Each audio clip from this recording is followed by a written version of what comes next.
Merci de m'avoir invité. Merci d'être venu. Donc le titre c'est Science participative, le jeu au service de la cognition. C'est pas mon titre, mais je l'aime bien. Surtout la partie au service de, parce que j'ai vraiment une vision assez utilitaire du jeu. Le jeu pour moi est un outil pour faire de la science. Et je vais vous expliquer un peu ma philosophie de la gamification. Ah oui, et je suis au CNRS maintenant. Je suis plus à l'Institut Max Planck, mais effectivement, les recherches dont je vais parler étaient faites lors de mon long passage au Max Planck Institute of Geoanthropology et doit énormément à tous les gens qui sont sur la photo, qui ont collaboré à ces deux projets dont je vais parler aujourd'hui, donc le projet Color Game et le projet Glyph. Color Game, c'était une app pour smartphone qui n'est plus en service, donc vous pouvez plus y jouer, mais vous pouvez jouer à Glyph, qui lui est un jeu pour browser, donc c'est un jeu auquel vous pouvez jouer par Chrome, Safari ou Firefox, et qui est en accès libre actuellement. Je ferai un peu de pub tout à l'heure pour vous inciter à y jouer le plus possible. Avant ça, je vais dire 2 ou 3 mots sur ce que c'est pour moi que la gamification, pourquoi on le fait en tant que chercheur et en quoi ça nous intéresse. Il y a eu relativement peu d'articles en fait dans la littérature en sciences cognitives sur ce qu'on pouvait obtenir de la diffusion massive de jeux en ligne. J'ai mis quelques papiers sur l'écran, dont un que j'ai commis. Ce sont tous des papiers extrêmement courts de 2 ou 3 pages. Je vais essayer d'extraire ce qui me semble être les points essentiels de ces papiers. En fait, quand on regarde le genre d'expérience que font aujourd'hui les chercheurs en sciences cognitives, on est déjà très très près d'un certain nombre d'outils qui sont utilisés dans les jeux vidéo. Aujourd'hui, les expériences de psychologie sont très souvent en ligne. C'est beaucoup plus le cas aujourd'hui qu'il y a 20 ans, par exemple, où on se méfiait énormément d'expériences qui n'étaient pas menées en laboratoire. Donc, quand on faisait un papier, il fallait décrire quasiment la distance exacte entre les yeux du participant et le moniteur de l'écran. Il fallait décrire la marque de l'ordinateur, etc. Aujourd'hui, on est beaucoup moins soucieux de ce genre de détails et les expériences en ligne ont envahi énormément de pans de la psychologie, y compris des domaines où on pensait que ça n'arriverait jamais, comme la psychologie du bébé. Le confinement a joué un rôle là-dessus. Donc les psychologues sont très à l'aise aujourd'hui avec l'idée d'expérience en ligne. C'est plus du tout un sujet, on se pose beaucoup moins de questions sur est-ce que les participants ne seraient pas des robots, est-ce que ce ne serait pas bien contrôlé, etc. Donc grâce à ces expériences en ligne, on peut avoir des milliers de participants de tous les pays et ces participants peuvent interagir entre eux. Donc ça ressemble énormément à ce qu'on peut avoir dans un jeu vidéo. C'est juste un jeu vidéo pas beau et un peu ennuyeux. Mais à part ça, les ingrédients sont là. Et comment est-ce qu'on recrute des participants? On les paye grâce à des plateformes, typiquement de type Prolific, Mtork ou autre. Donc la distance entre une expérience standard et une expérience gamifiée est assez faible. En fait, gamifier une expérience, qu'est-ce que c'est? C'est simplement, au minimum, la rendre un peu plus facile à prendre en main, la rendre un peu plus user-friendly, souvent esthétiquement un petit peu plus jolie, et rajouter un système de points et de compétition, comme vous l'avez très bien dit. Et c'est tout, en fait. Donc on peut se demander, est-ce que c'est un gadget? Est-ce que ça sert à quelque chose? Je pense que c'est pas grand-chose, la gamification. C'est pas énormément de travail en plus, mais c'est pas un gadget. Ça a un vrai impact sur le genre de données qu'on peut produire, et ça peut vraiment produire une valeur ajoutée pour un certain nombre de travaux. Et je vais expliquer pourquoi. À mon avis, il y a une mauvaise raison et une bonne raison. La mauvaise raison, c'est rendre la science moins ennuyeuse. Beaucoup de gens qui s'intéressent à la gamification ou qui regardent mon travail se disent « Ah, il a voulu faire de la science un peu plus marrante. » Et c'est pas du tout ma philosophie. En fait, je suis pas. Enfin, voilà, vous voyez mes slides, il n'y a pas d'image, c'est écrit en Times. Je suis chercheur en sciences cognitives, je suis aussi enseignant. Donc mon but dans la vie, c'est pas de rendre la vie plus marrante. C'est de forcer des gens à lire des choses austères et en écrire moi-même. En d'autres termes, j'essaye, quand j'ai des étudiants, j'essaie de les amener à prendre le contrôle de leur cerveau et de le garder. Donc je ne suis pas du tout dans l'industrie du divertissement, je suis dans l'inverse. Je pense que l'ennui, c'est génial. C'est un mécanisme cognitif utile, très sain. Si vous vous ennuyez jamais, il y a un problème. Si vous ennuyez jamais, vous êtes probablement manipulé par des gens qui veulent vous faire croire que les choses que vous faites sont plus intéressantes qu'elles ne le sont en réalité. L'ennui, c'est un mécanisme qui vous signale que vous êtes en train de faire quelque chose que vous ne devriez pas faire. Et tolérer et utiliser l'ennui, c'est une capacité importante qu'il faut entraîner aujourd'hui plus que jamais, parce que dans les guerres de l'attention qui sont menées sur vous par les gens qui font des apps, etc., l'ennui, c'est une de vos meilleures armes. Si gamifier veut dire réduire l'ennui, je ne suis pas pour. La gamification, elle peut nous empêcher de détecter quelles sont les tâches utiles et intéressantes pour nous. L'ennui, c'est aussi quelque chose qui favorise des phénomènes cognitifs comme le mind wandering, la créativité, etc. Donc la philosophie que j'essaie d'avoir quand je gamifie, c'est pas du tout une philosophie du divertissement, et les jeux qu'on a développés ne sont pas spécialement marrants. C'est vraiment, on essaie de faire le minimum pour engager les participants, mais les jeux qu'on fait ressemblent plus à du Sudoku qu'à Zelda. Et d'ailleurs, le genre de public qu'on arrive à attirer est pas du tout le public de gamers habituel. On a davantage des gens qui sont par exemple des retraités, etc. Ok, donc le but n'est pas de faire de la science spectacle. Le but, en revanche, c'est de favoriser la motivation intrinsèque. Et ça, c'est très important. Et c'est quelque chose que, à mon avis, seule la gamification peut vraiment produire dans certains cas. Alors la motivation intrinsèque, c'est tout simplement ce qui se passe quand une tâche est gratifiante pour elle-même. C'est-à-dire que vous ne payez pas les participants, mais vous les payez en reward interne. C'est-à-dire qu'ils aiment ce qu'ils font. Ils aiment ce qu'ils font parce que vous avez fait un effort pour rendre votre tâche intéressante, et vous avez valorisé les aspects de la tâche qui sont cognitivement intéressants. Et ça a pour effet de rendre les gens plus persistants, plus créatifs et plus autonomes. Et ces trois qualités de persistance, de créativité et d'autonomie, ils vont vous donner des données que vous n'auriez jamais pu obtenir avec un reward externe, c'est-à-dire en payant les participants. Ça ne veut pas dire qu'il faut absolument tout gamifier. Il y a des tâches psychologiques qui sont ennuyeuses, qui ne sont pas spécialement intéressantes, mais pour lesquelles il suffit d'avoir une motivation extrinsèque, et moi j'en fais. Donc ça suffit pour des tâches circonscrites qui ne demandent pas beaucoup de créativité, mais pas pour les tâches qui vont suivre, pas pour le genre de choses que j'ai développé dans ces deux jeux. Donc je vais commencer par ce jeu, le Color Game, qui était donc une app qui a été disponible entre 2018 et 2019, si ma mémoire est bonne. Donc c'est déjà un peu ancien, c'était disponible sur smartphone et iPhone. Et le but, en fait, alors ça c'est la présentation de Color Game sur l'App Store de Google. C'est 35 participants et c'est 3 étoiles, 3 quarts. Ça a été un énormément de travail. J'étais vraiment très heureux de les avoir. C'est beaucoup plus dur que de publier un article scientifique. Ça m'a rempli de respect pour les gens qui font ce genre d'exercice. On a essayé, en fait, de se poser la question de l'origine des conventions qui nous permettent de communiquer. Quand on communique, quand on parle les uns aux autres, on utilise des mots. Ces mots ont un sens. Ils ont un sens qui a évolué culturellement. Mais l'évolution culturelle de ces mots, elle est perdue dans les sables du temps. On ne peut pas l'étudier directement. On peut seulement l'inférer indirectement. Mais ce qu'on peut faire, c'est étudier directement l'émergence d'une langue artificielle qui naît quand des milliers de gens doivent communiquer sans se connaître. On va mettre en place une situation d'interaction où les gens vont devoir communiquer, s'échanger de l'information en formant des conventions nouvelles à partir d'à peu près rien, des gens qui ne se connaissent pas, qui sont dans l'incapacité complète d'interagir ensemble et qui n'ont très souvent pas de langue en commun. Donc l'idée, c'était de faire naître une langue à partir de rien, une langue nouvelle à partir qui est constituée de symboles. Alors le contexte du Color Game, c'est un jeu qu'on appelle techniquement un jeu de communication référentielle, où une personne, qu'on appelle l'émetteur, doit transmettre un message à l'autre, le récepteur, et ce message a pour fonction d'identifier un référent parmi une population de distracteurs. Qu'est-ce que c'est le référent? Ici, c'est ce qu'on appelle la target, donc c'est la couleur marquée par un point gris. L'émetteur ici a 4 couleurs devant lui, ou devant elle.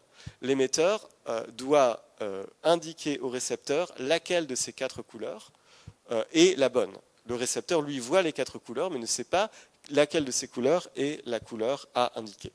Donc l'émetteur, pour ce faire, a accès à un clavier. Je vais vous remettre la vidéo parce qu'elle est rigolote, je vous raconterai l'histoire après. C'est à peu près tous les clichés visuels des années 2010, mais on assume complètement le côté kitsch de cette pub. L'émetteur, en fait, doit composer un message à l'intention du récepteur avec un clavier de symboles en noir et blanc.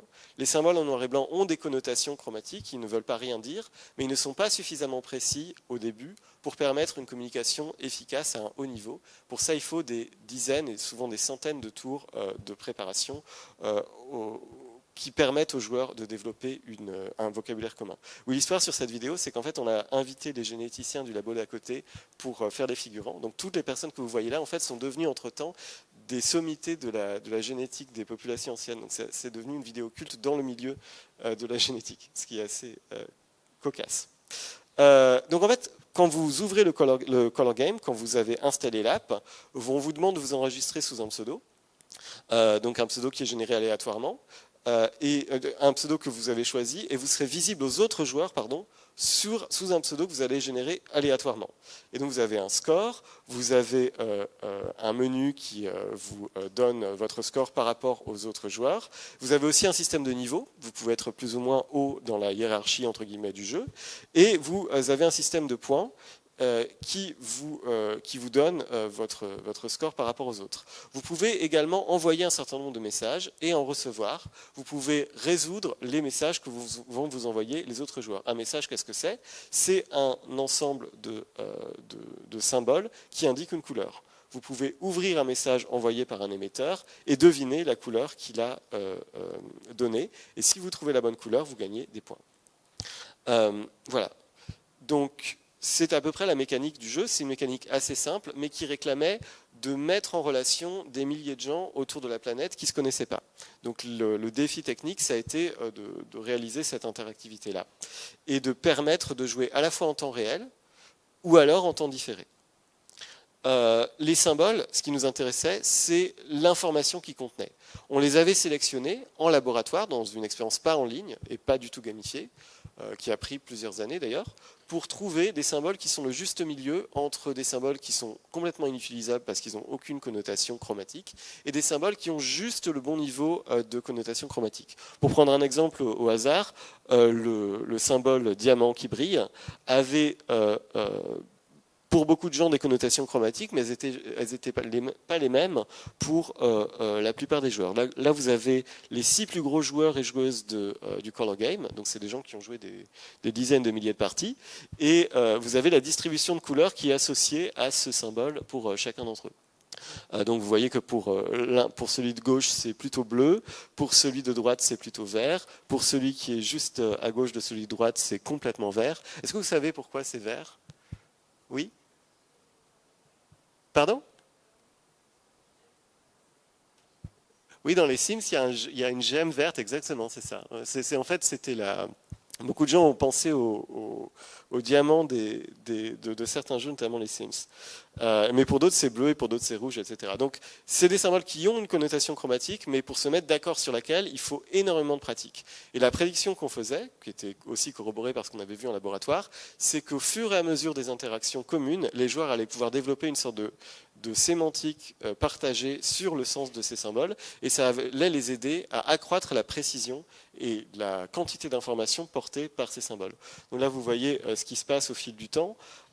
Donc ce sont des données sur les paires de participants du Color Game. Il n'y a pas tout, mais il y a une bonne partie. Ces données vous montrent qu'au fil du temps, les joueurs et les joueuses forment des codes qui leur permettent de communiquer presque à coup sûr. Ici, vous avez le nombre de parties jouées ensemble, c'est-à-dire le nombre de parties qu'une paire de joueurs, chaque point ici représente une paire de joueurs, et ceux qui sont très à droite ont joué ensemble 4000 fois. Ça veut dire qu'ils ont fait 4000 tours. Ça, c'est un des effets de la motivation intrinsèque, c'est que les gens jouent, et on ne pourrait pas payer des gens pour jouer 4000 fois ensemble. Et ce que vous pouvez voir, c'est que les gens qui ont joué ensemble 1000, 2000, 3000, 4000 fois sont non seulement bien au-dessus du hasard, ce qui n'est pas évident en laboratoire, les gens ont tendance à stagner juste au-dessus du hasard, on n'obtient jamais ce genre de choses en laboratoire, mais ils sont à peu près systématiquement très hauts à partir du moment où ils ont fait 1000 parties ensemble. Donc si vous avez fait 1000 parties ensemble, vous aboutissez à un niveau de correction dans le choix. Ici, c'est la probabilité de choisir la bonne couleur par rapport aux 3 autres distracteurs qui est haut. Plus intéressant, l'expérience partagée des joueurs est la seule chose qui garantit une performance très haute. C'est-à-dire que si vous-même vous avez une expérience très forte du jeu, c'est-à-dire que vous avez par exemple 10 000 ou 20 000 ou 30 000 parties derrière vous, ça ne garantit pas une performance haute. C'est ce que vous indique la couleur des points ici. Si vous avez joué 10 000, 20 000 ou 30 000 fois, vous pouvez encore vous retrouver à des niveaux médiocres. Vous avez des paires de joueurs où les deux joueurs totalisent ensemble 20 ou 30 000 parties jouées séparément, mais ensemble ils n'ont joué que 100 ou 200 ou 300 fois. Ils restent à des niveaux de type 40%, 50%. Et c'est ce qu'on prédirait si on a affaire à la création de conventions sémantiques partagés, c'est-à-dire des gens qui vont ensemble créer un vocabulaire qui n'appartient qu'à eux. Ça, c'était une des prédictions qu'on avait faites. Une autre prédiction qu'on avait faite, c'est que les symboles du color game acquièrent un sens plus précis au fil du temps. On peut quantifier l'information que porte un symbole comme la petite méduse ici, tel qu'il est utilisé par une joueuse ou un joueur en regardant à quelle couleur target un symbole est associé. Je m'excuse, je n'ai pas pris le temps de prendre mon téléphone, donc je ne sais pas combien de temps il me reste. 15, non, mais c'est parfait. Donc on peut regarder la quantité d'informations qui est contenue dans un symbole en regardant à quel point la personne qui l'utilise est précise dans l'association de ce symbole avec des couleurs. Si on regarde le joueur lambda, on regarde quelles sont les couleurs associées par le joueur lambda au symbole méduse, et on voit que c'est toujours un certain type de bleu très très précis. À l'opposé, le même joueur lambda va utiliser le symbole parapluie, parasol, de façon à peu près complètement random, c'est-à-dire que ça va être à peu près tous les bleus verts et à peu près tous les rouges, orange, jaunes. Donc le symbole méduse a un sens beaucoup plus précis, contient davantage d'informations que le symbole parasol. En termes computationnels, on va mesurer ça comme l'entropie de la distribution des fréquences de chaque couleur associée à chaque symbole. Et notre prédiction, c'est que l'information augmenterait avec le temps de jeu. Il y a une sorte d'évolution culturelle de la précision sémantique de ces symboles qui augmente avec le temps, et c'est ce qu'on trouve. Si on regarde l'expérience des joueurs, qui est ici sur un axe logarithmique, c'est à peu près la même variable que vous aviez dans la figure d'avant. L'entropie des couleurs associées à chaque symbole, donc l'entropie, c'est ce que vous aviez ici, entropie basse pour la méduse et entropie haute pour le parasol. L'entropie a tendance à diminuer avec l'expérience, ce qui implique un gain d'information. Les joueurs du color game ont été capables de préciser, affiner leur usage sémantique des symboles, ce qui est ce qu'on s'attendait à voir. Ici, vous avez par exemple un des joueurs du color game qui était un des plus gros joueurs. Donc, il s'agit de gens qui ont joué 40-50 000 parties. On l'appelait Cherry. Et Cherry, vous voyez ici les 1000 premiers messages de Cherry, donc les 1000 premières parties que ce joueur a fait dans le color game, et ensuite les 1000 dernières parties. Entre les premières et les dernières, il y a eu 40 à 50 000 jeux que Cherry a joué. Et ce qui s'est passé dans l'évolution de la façon de jouer de Cherry avec le temps, c'est que la grande majorité des symboles que Cherry utilisait sont devenus plus précis dans leur sens. À peu près tous les symboles, si vous considérez le parasol par exemple, le parasol avait une distribution qui allait du jaune au rouge, et à la fin, le parasol veut dire terre de Sienne, assez précisément terre de Sienne, et pas d'autres symboles. De la même façon, le point noir, qui avait un range de sens possible qui allait du bleu clair à l'orange, est devenu orange. D'autres symboles qui étaient déjà très précis, comme le paquet cadeau, n'ont pas beaucoup changé. Mais la palette, qui voulait dire qui pouvait aller de mauve à rouge, est devenue assez précisément mauve, etc., etc., etc. Le diamant ne veut plus lire vert, hein, et ainsi de suite. On a testé beaucoup d'autres hypothèses avec ces données-là. Les questions qui nous intéressaient généralement dans l'équipe, c'était les questions de l'évolution des conventions de communication. Donc on a pu se poser beaucoup d'autres questions, par exemple, à quel point les gens sont d'accord entre eux sur le sens des symboles, et est-ce que le degré de consensus sur le sens des symboles impacte leur performance, etc., etc. Mais je voulais juste vous donner un avant-goût du genre de données que l'on peut produire avec des expériences gamifiées comme celle-là. Jamais on n'aurait pu avoir ce niveau d'implication et ce niveau de créativité des joueurs. Ce que je n'ai pas dit, mais qui est très important, c'est que le genre de performance qu'on observe ici est impossible à avoir en laboratoire, et même impossible à avoir avec des joueurs chevronnés. Je prends mon exemple à moi. Moi et les quelques collègues qui avons développé le jeu, pendant quelques mois, évidemment, on était les plus grands joueurs du color game au monde, parce qu'on était les seuls. Et quand on voyait les gens au labo, on se disait, ils se débrouillent pas mal. Mais ce qu'on arrivait à avoir, c'était des taux de réussite de 50 à 60%, qui nous rendaient très fiers. Or, ce que vous voyez là, c'est que les joueurs chevronnés, ils arrivent très facilement à 70-80%. Ce sont des taux de performance absolument impossibles à avoir quand on ne joue pas des heures et des heures par jour, ce qui est évidemment permis par une app gamifiée. Ok. Second projet, Glyph. Le projet Glyph, c'est un projet assez différent, un peu moins gamifié, plus proche de la science participative que du jeu proprement dit.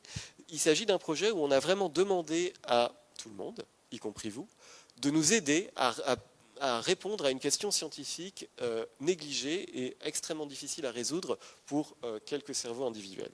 Cette question, c'est l'étude comparative de la forme des lettres. C'est un domaine sur lequel j'ai un peu travaillé. L'étude comparative de la forme des lettres, c'est simplement regarder dans les systèmes d'écriture du monde entier, les étudier pour détecter des constantes ou au contraire faire des hypothèses comparatives sur dans quelle mesure la forme des lettres va différer selon, par exemple, le nombre de lettres dans un système, selon la sémantique de ce système, le genre de choses qu'il encode. Est-ce qu'il s'agit de sons, est-ce qu'il s'agit de syllabes, est-ce qu'il s'agit de morphèmes, etc., etc. Donc l'étude des comparatifs de la forme des lettres, c'est un domaine des sciences cognitives qui révèle des constantes surprenantes. Par exemple, on sait que la proportion de lettres qui ont des formes en T est relativement constante d'un système à un autre. On peut aussi faire des prédictions sur l'orientation des traits, etc. Donc on sait un certain nombre de choses sur l'étude de la forme des lettres, mais on a un énorme problème, c'est qu'on manque d'outils descriptifs. Qu'est-ce que ça veut dire un outil descriptif? Si vous parlez à un linguiste et que vous lui posez des questions sur la longueur des mots dans une langue versus une autre, il va pouvoir vous répondre très facilement, parce que pour mesurer la longueur des mots, il a un outil qui s'appelle l'alphabet phonétique international, qui est le même pour toutes les langues et qui est consensuel pour tous les linguistes. Dans la boîte à outils du linguiste, il y a cet outil descriptif qui permet d'encoder le son des mots d'une langue de façon assez triviale et assez facile. On n'a absolument rien de tel pour la forme des lettres. Pour résumer, on s'est classé énormément de choses, c'est un peu le boulot des scientifiques, des éléments de la table périodique au Pokémon, et l'alphabet phonétique international fait partie de ce genre de classification, mais on n'a absolument rien de tel pour la forme des lettres. On ne sait pas dire telle lettre a telle propriété que telle autre n'a pas, de façon systématique et scientifique. Et ça nous pose un problème parce que le genre d'intuition qu'on voulait tester avec le groupe, c'est par exemple l'idée que dans le système d'écriture que vous voyez à gauche, c'est l'écriture Rejang des Philippines, on a des formes de lettres qui sont très répétitives et très peu variées, alors que dans l'écriture la slide est mauvaise, l'écriture Rejang est à gauche, l'écriture Vai est à droite, alors que l'écriture Vai à droite, on a des lettres très variées et qui diffèrent énormément les unes des autres. On a envie de dire que les lettres Vai sont plus distinctives que les lettres Rejang. On a envie de dire que les lettres Rejang sont plus redondantes que les lettres Vai. Mais on ne peut pas le dire parce qu'on n'a aucun moyen de quantifier, de mesurer et de tester ces intuitions. Et les algorithmes actuels de vision artificielle ne le font pas bien du tout. Ils ne sont pas satisfaisants pour deux raisons. D'une part parce qu'ils ont juste énormément de problèmes avec le fait de mesurer la distance entre deux images. Et l'autre raison, c'est que nous, on s'intéresse à l'esprit humain et que donc on veut savoir ce qui dans une lettre est distinctif pour le cerveau humain. Un algorithme ne nous dit pas ça. Donc, on utilise la science participative pour classer les lettres selon leur forme dans 40 systèmes d'écriture différents. Donc si vous vous loguez sur Glyph, vous allez avoir, après un tutoriel assez bref, la possibilité de cliquer sur n'importe lequel de ces 40 systèmes qui vont de l'écriture cunéiforme des origines à l'alphabet Vai que j'ai présenté. Et vous allez pouvoir proposer des façons de classer ces lettres. Donc voilà l'inventaire de certains systèmes que vous pouvez trouver et qui vont vous permettre, donc, en cliquant dessus, d'aller proposer des façons de classer ces lettres. Alors, le jeu est très simple, beaucoup plus simple que Color Game. Il consiste simplement à proposer une façon de classifier des lettres. Alors ici j'ai pris l'exemple de l'alphabet Bassa-Va, enfin de l'alphabet Bassa pour la langue Va, qui est une écriture d'Afrique de l'Ouest, si ma mémoire est bonne. Et il y a énormément de façons de classer ces lettres. Vous pourriez prendre celles qui n'ont que des traits verticales ou celles qui n'ont que des courbes. Ici, j'ai choisi simplement de sélectionner les lettres qui ont une forme fermée, ce qui est une façon très courante de classer les formes des lettres. Donc toutes les lettres qui ont été cliquées sont des lettres qui possèdent une forme fermée, alors que les autres n'en ont pas. Ensuite, on vous demande de décrire cette lettre.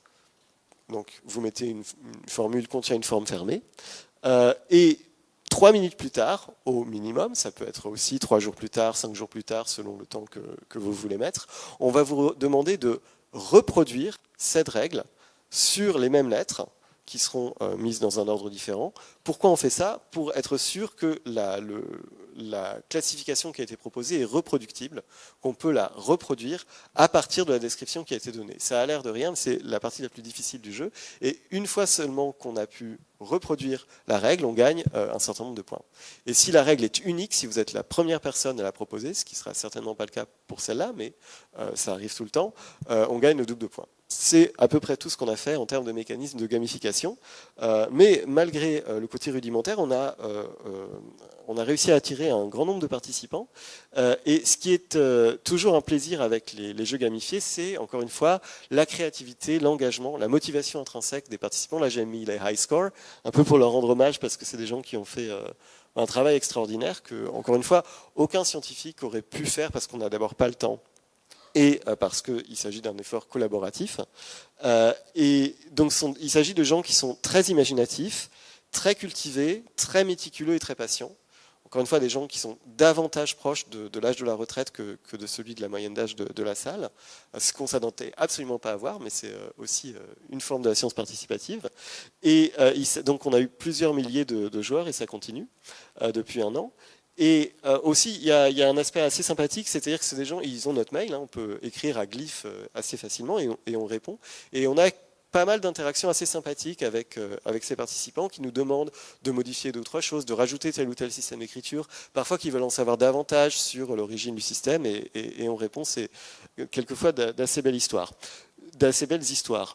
Une fois qu'on a acquis toutes ces données, on entraîne un algorithme de type Random Forest pour, à partir de toutes les classifications qui ont été proposées par tous les joueurs, choisir la meilleure description d'un script. Et ça donne des choses comme ça. Donc ici, vous avez l'alphabet tagbanois, qui est un autre script des Philippines, comme le Rejang, qui est très peu étudié. Donc ces systèmes étant très peu étudiés, il n'y a aucune littérature scientifique sur la description de la forme des lettres dans ces systèmes. Donc on part de rien. On part de rien et on ne veut pas avoir la moindre préconception théorique. On ne veut pas imposer notre théorie aux gens. Les gens font absolument ce qu'ils veulent et ils proposent des façons de classer les lettres. On a quelque chose comme, je ne sais pas, 500 ou 1000 règles uniques qui ont été proposées pour tagbanois. Donc il y a eu, je sais pas, il y a eu 2000 personnes qui ont essayé des règles sur le tagbanois. Et ces 2000 personnes ont produit plusieurs centaines de règles uniques. Il y a beaucoup de règles qui ont été proposées par plein de gens. On entraîne l'algorithme sur ces 500 règles et l'algorithme nous dit voilà les règles, voilà le nombre minimal de règles à partir desquelles je peux produire une classification complète de l'écriture tagbanois, et le résultat ressemble à ce que vous voyez ici. C'est intéressant parce que dans ce système, il y a des règles auxquelles moi j'aurais pensé avec mon regard de chercheur, par exemple les traits verticaux. Ou l'existence d'une forme fermée, ça c'est le genre de truc que je m'attends à voir. Et il y a aussi des règles que jamais j'aurais imaginées, mais qui ont été proposées par des dizaines et des dizaines de gens. Par exemple, cette lettre peut contenir de l'eau. Cette lettre peut contenir de l'eau, c'est quelque chose que j'aurais jamais imaginé mettre dans une classification scientifique de la forme des lettres, mais elle est complètement cohérente. Et en fait, elle joue un rôle qu'aucune autre règle ne pourrait jouer dans la classification des lettres de tagbanois. Et c'est uniquement grâce à ce genre d'insight que vraiment seule la gamification peut produire qu'on obtient une description de l'alphabet qui est vraiment puissante et qui peut vraiment nous aider à tester nos hypothèses, sur lesquelles je n'ai pas le temps de m'étendre, sur la forme des lettres. Ok, donc pour conclure, qu'est-ce que nous apporte la gamification? Ça dépend des projets qu'on peut faire. Dans le Color Game, on a réussi à obtenir un degré d'engagement et une créativité qui aurait été impossible à obtenir sans motivation intrinsèque. Et ça se traduit par un niveau de performance qui est juste inouï, qui est admirable par rapport à ce qu'on aurait pu avoir en laboratoire. Glyph, c'est un peu différent. C'est moins un jeu et c'est davantage une sorte de collaboration à grande échelle entre nous et des gens qui ne sont pas des chercheurs pour faire de la science participative et répondre à des questions qui sont négligées, comme la morphologie des lettres du tagbanois. Et les joueurs et les joueuses inventent leur analyse des formes d'écriture. Donc c'est une autre façon de faire de la science et de transmettre la science. Voilà, j'ai fini. Merci pour votre attention. Vous avez les QR codes pour retrouver les slides et le jeu.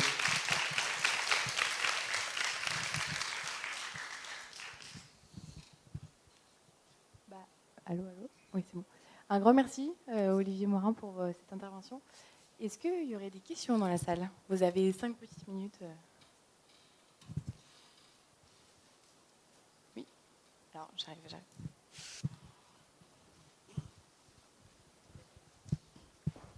Merci beaucoup.